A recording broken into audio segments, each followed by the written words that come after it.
Today I'm going to show you how to make tomato chutney. Here I'm going to peel a medium-sized onion, chop it into small pieces for the food processor, place in the food processor, add 2 fresh chilies, process the onions,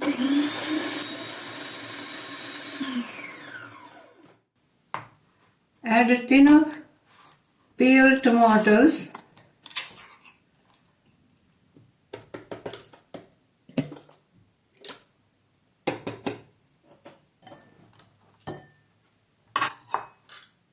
add a teaspoon of salt, little bit of crushed chili and some garam masala, teaspoon of garam masala. Blend it all together.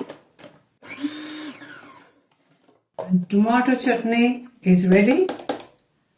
Going to transfer it into a dish ready for serving. You can add coriander if you wish. Here it is, the tomato chutney is ready and it will keep in the fridge for 2 weeks. Thank you for watching.